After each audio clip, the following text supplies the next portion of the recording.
Senator Bongo, okay yun. Hindi pwede lagi tayong galit lahat. Diba? Dapat may mabait din sa atin.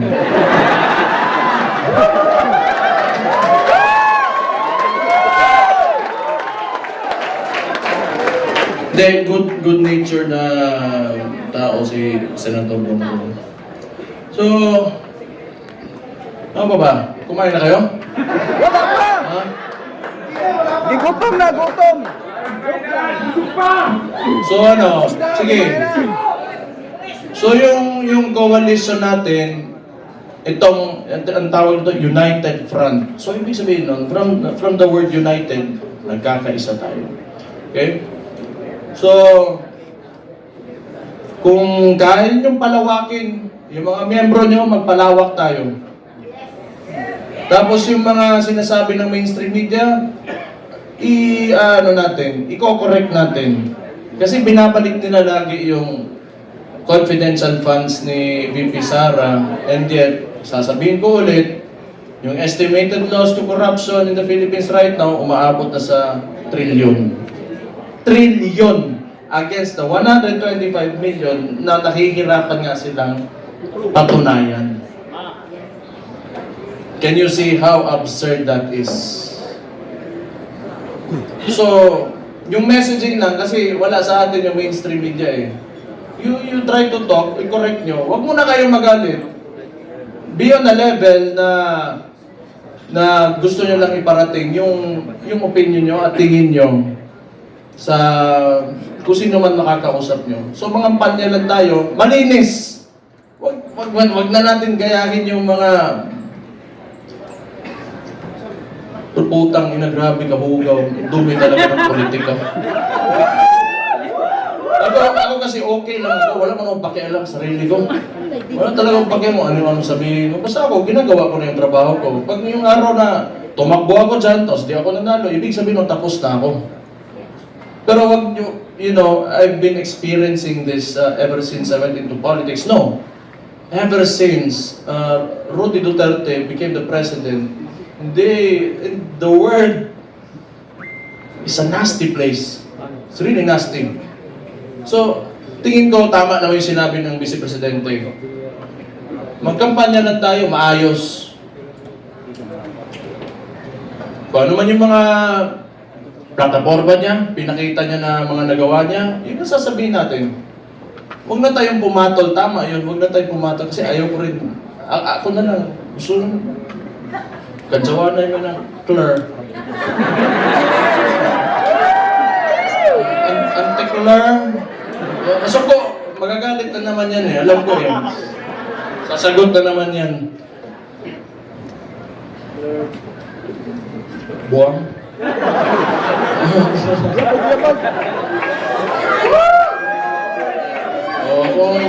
Kung baliw sila, baliw din ako. Ganun lang naman. Pero alam mo, yung observation ko lang, this is only my observation. Mahirap yung mga tao nakaupo sa, in a seat of power, tapos ganun yung ugali, na mahilig manggipit at mga puso ng mga maliliit na tao.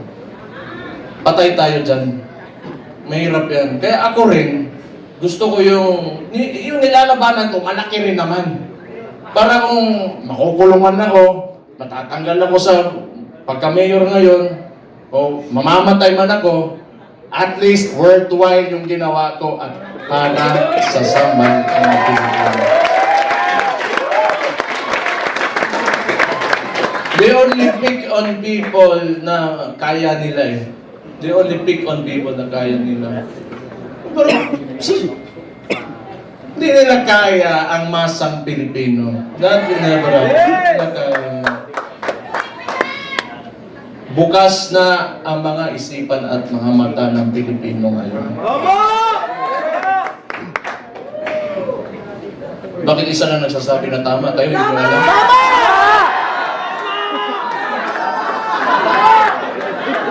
Energy level 10 nga daw eh. Not following instructions.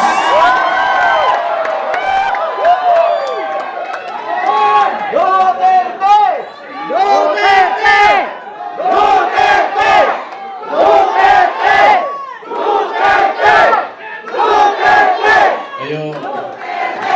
Nilalagay nyo talaga ako sa alanganin ba? Okay lang. Okay na na. Alam nyo, yung tumakbo, yung tatakbo na yung tatay ko, lahat kami magkakapatid, hindi talaga pumayag.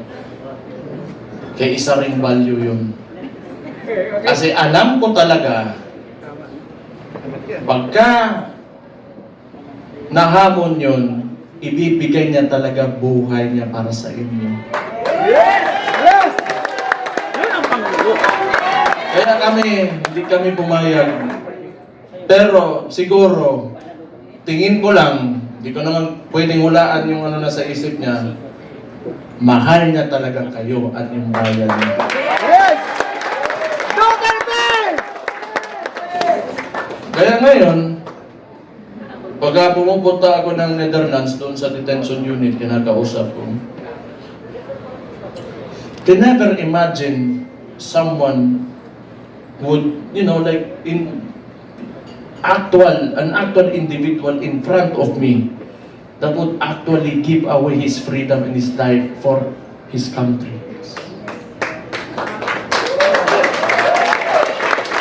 Kahit tatay ko siya, I am so amazed.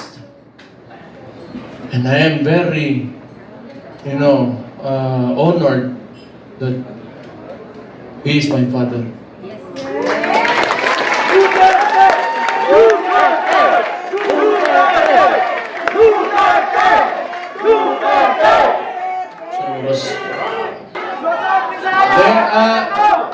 Basta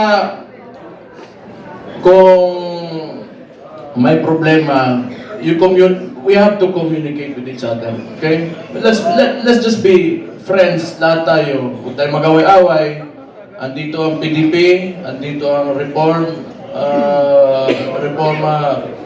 PH, and Reforma, andito ang Maisog, and hindi ko na mababanggit yung lahat ng parallel groups, Reforma Pilipinas.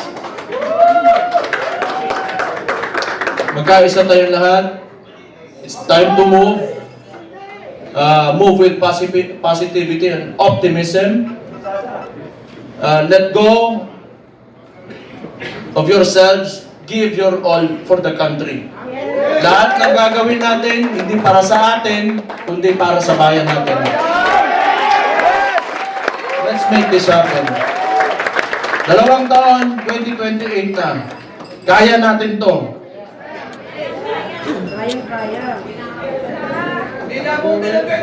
The surveys Dapat itong taon na are lang. telling. The surveys are telling. So we just have to push harder. Push harder. Huwag kayong titigil. And always remember, pagka you are facing adversity, hindi kayo nag-iisa. Ako si Mayor Sebastian Duterte ng Davao City, kasama niyo. Magandang hapon sa inyo lahat. Mabuhay kayo. Malawak pa.